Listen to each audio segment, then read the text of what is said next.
마켓 이슈 분석 이어갑니다. 일단 뉴욕 증시 3월의 첫 출발이 굉장히 분위기 좋았습니다. 다우 그리고 S&P 500 지수 사상 최고치였고요. 나스닥은 또 5,000선이 넘어섰죠. 어떤 힘이 이렇게 올려주는지에 대해서도 저희가 이야기 나눠봐야겠어요. 네, 맞습니다. 근데 시장 분석가들의 분석도 다소 엇갈리는 흐름이에요. 나스닥 5,000선을 일단 넘어서긴 했지만 네. 버블이다 아니다를 두고도 말이 많고요. 도대체 무엇이 이렇게 끌어올렸느냐에 대한 이야기도 많이 나오고 있거든요. 5,000선 넘은 거에 대한 일단 의미를 분석해보고 그에 따른 투자 전략도 세워보도록 하죠. MTN의 김정우 연구위원 모시고 이야기 나눠보겠습니다. 위원님. 네, 미국에서는 원래 라운드 넘버에 그렇게 크게 의미를 두지는 않고 있습니다. 그렇지만 나스닥 5,000선이 가지는 의미는 조금 다른 것은 과거 IT 버블의 고점 수준이었고요. 거기서부터 또 1,000선까지 아주 급락을 했었기 때문에 이 5,000선이 무언가 이 버블의 기준점이냐 이런 얘기가 충분히 나올 만한 그런 의미 있는 지수대인 건 맞는 것 같고요. 말씀드렸지만 제가 2000년도에 경험했던 IT 버블과 이번엔 분명한 차이점, 제가 느끼는 차이점은 속도에 달려 있는 것 같습니다.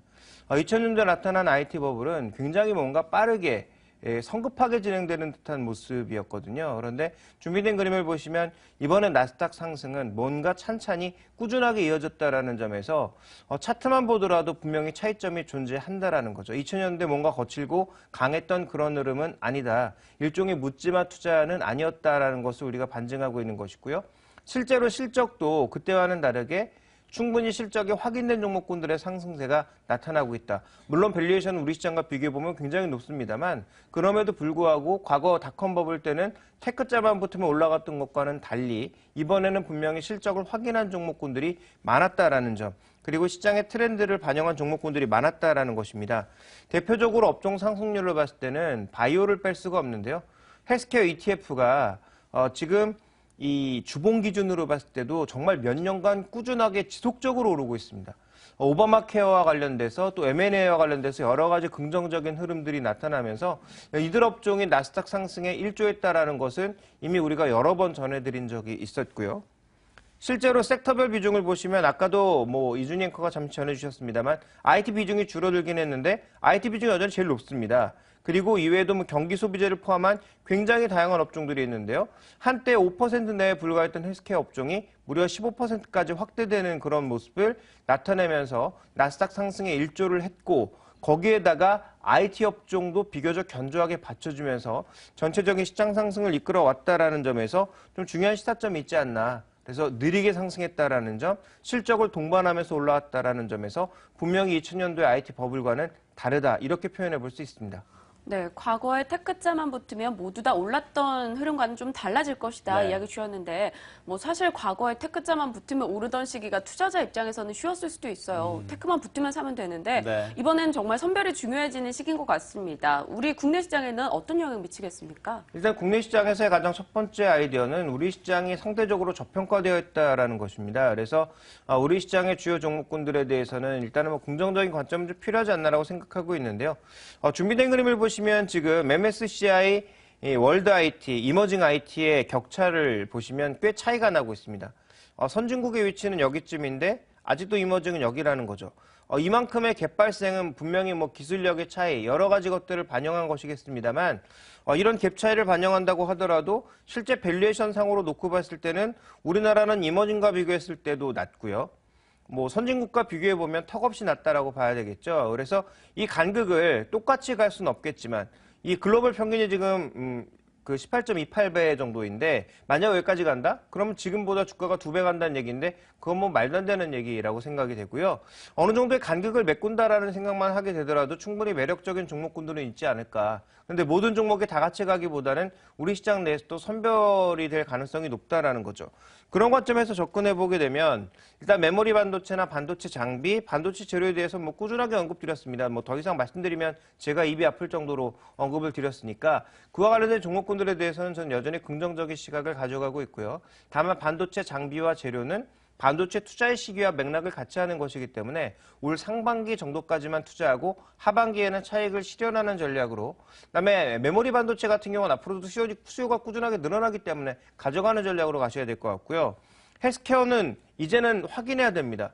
글로벌 성장을 반드시 확인해야 된다는 거죠. 매출이 글로벌 시장에서 나오고 그 실적이 제대로 반영되느냐 여부를 올해는 확인되는 종목군들이 계속 오를 겁니다. 그래서 실제로 메디톡스 같은 종목군들이 밸류에이션이 높아도 오르고 있는 이유는 해외 시장 매출이 계속 증가하고 있기 때문입니다. 그래서 이런 것들을 확인해 주는 종목만 앞으로 올라가는 선별 과정이 나타날 것이기 때문에 종목의 차별화 과정에서 분명히 매수와 매도 전략을 확실하게 가져갈 필요가 있겠다. 성적표를 확인하는 종목만 가져가자라고 말씀드리고 싶고요.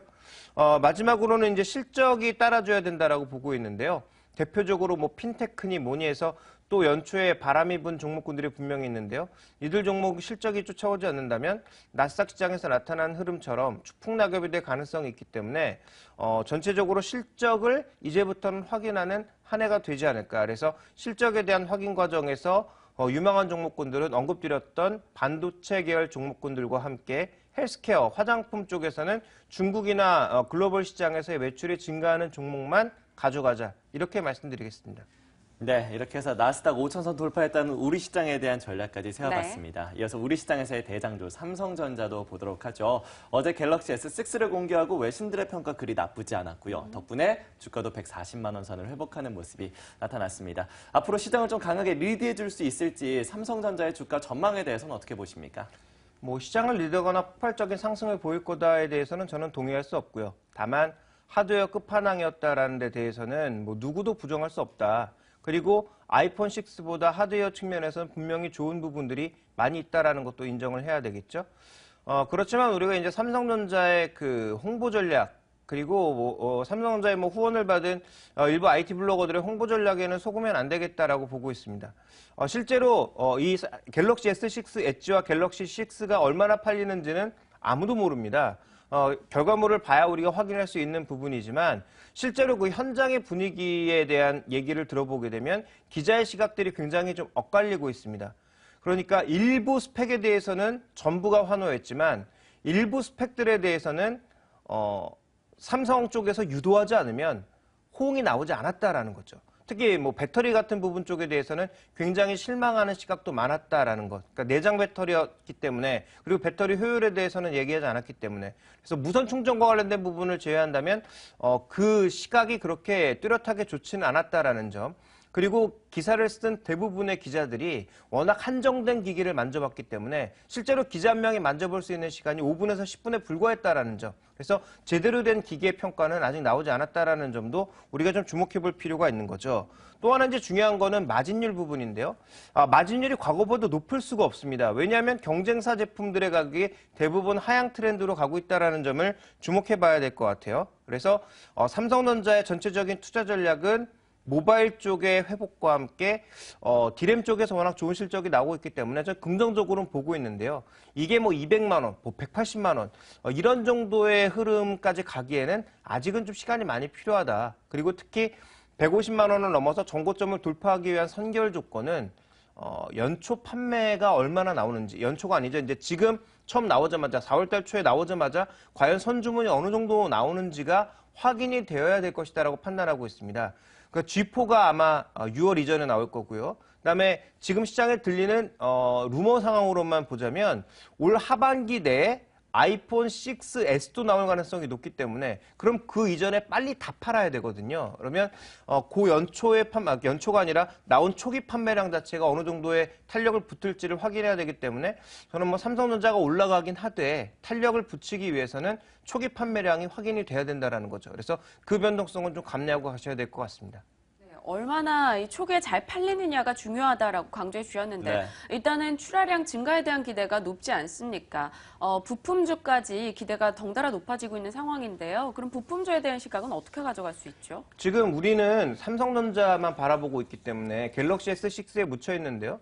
이번에 2015 월드 모바일 콩그레스의 기조는 갤럭시 S6가 기조가 아닙니다. 기본적인 기조는 중저가 폰의 확산이 기조고요.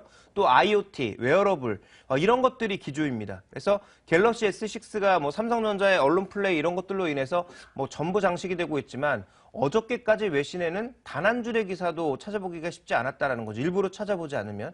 그런 측면에서 놓고 봤을 때 이번에 그 월드 모바일 콩그레스의 기조를 보자면 오히려 범용 제품 중저가에 들어갈 수 있는 제품들이 좀 더 각광을 받을 수 있고요. 거기에 범용으로 실릴 수 있는 제품들, 그리고 그 부품의 가격을 최대한 낮출 정도로 능력을 갖고 있는, 생산 능력을 갖고 있는 그런 업체들을 주목해보자. 그래서 저는 인터플렉스를 좋아한다라고 여러 번 언급을 드렸습니다. 그러니까 그런 관점의 부품사의 접근이 필요하다라면 뭐 삼성전기나 LG이노텍이나 인터플렉스나 굉장히 대량 생산 설비를 갖고 있는, 또 저가로 생산해낼 수 있는, 또 국내가 아닌 해외 쪽에 공장을 가지고 있어서 단가의 조절을 할 수 있는 그런 기업들이 좋은 부품 기업이지, 지금 갤럭시 S6에 무선 패드 공급하고 있다, 무선 충전 기술을 공급하고 있다는 그렇게 중요한 이슈는 아닌 것 같습니다. 모바일 월드 콩그레스에서 전반적으로 중저가 폰들의 반등이 나오고 있기 때문에 네. 그에 집중하는 부품주들의 전략이 좋겠다라는 이야기도 함께 확인해봤습니다. 여기서 글로벌 항공주들도 보도록 하죠. 어제와 오늘 저희가 에어버스와 보잉에 대한 주가 모두 다 확인했습니다. 네. 주가 연이어 고점을 경신하는 모습이 나타나고 있는 상황인데요. 글로벌 항공주에 대한 전망은 또 어떻게 보십니까? 네, 일단 핵심 포인트를 먼저 간단하게 한번 짚어볼까요? 먼저 준비된 그림을 보시면 보잉의 주봉을 보시겠습니다. 보잉 2013년도에 급등했고요. 14년도에는 뭐 별 볼 일 없었고요. 올해 들어서 또 반등하고 있습니다. 에어버스 마찬가지입니다. 2013년도에 굉장히 좋은 모습 보였고요. 2014년도에는 횡보였고요. 2015년도 들어 다시 고가를 돌파하고 있습니다. 무슨 의미를 지니고 있는 거냐? 항공산업이 계속 커지고 있고 항공 수요가 계속 증가하는 해에 결국은 좋았다라는 거죠. 그러니까 수주가 증가하는 해 주가가 올랐다라는 것입니다. 그럼 우리가 가장 기본적으로 가져야 될 아이디어는 뭘까요? 항공기 많이 팔아서 도대체 뭐 하려고 항공기를 샀을까요? 여객 서비스를 위해서 산 거거든요. 그럼 이제 우리가 좀 바라봐야 될 거는 이들이 이제 좀 논쟁거리에 휩싸이고 있습니다. 아까 이준희 앵커도 잠깐 언급해 주셨는데요.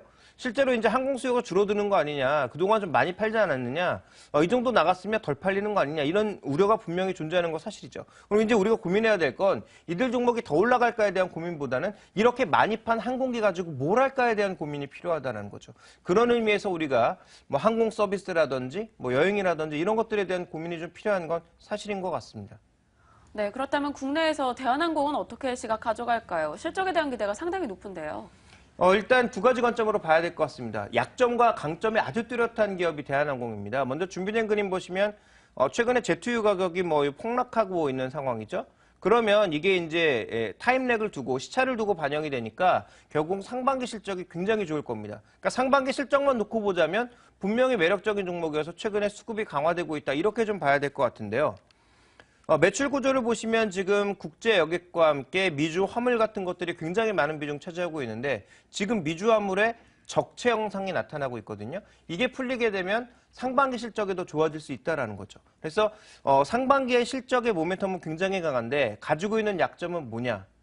바로 한진그룹과 관련된 지배구조 위험, 그다음에 또 한 가지는 유상증자에 따른 주가 이석이 과연 얼마만큼 될 것인지에 대한 부담감, 그다음에 적강공사와의 끊임없는 경쟁, 이런 것들이 결국은 부담 요인으로 다가오고 있습니다. 그래서 강점과 약점이 뚜렷한 종목인데 강점이 나타나는 것은 아마 상반기가 될 가능성이 높기 때문에 저는 뭐 상반기 정도에는 뭐 홀딩 혹은 트레이딩 정도의 투자 의견을, 하반기에는 제가 보기엔 아마 좀 매도를 하시는 것이 좋지 않을까, 이렇게 좀 판단하고 있습니다. 항공주들 최근 긍정적인 흐름 보여주고 있는데 다소 보수적인 시각도 좀 전해주셨습니다. 네. 이에 따라서 여러분들이 선별하는 투자 전략 여전히 가져가시는 게 중요할 것 같네요. 네, 어제 우리 시장에서 낙폭과대 경기 민감주가 큰 반등을 보였습니다. 앞으로 흐름 어떻게 흘러갈 것인지 전략 고민해 보도록 하죠. 오늘장 선 전략 이어집니다.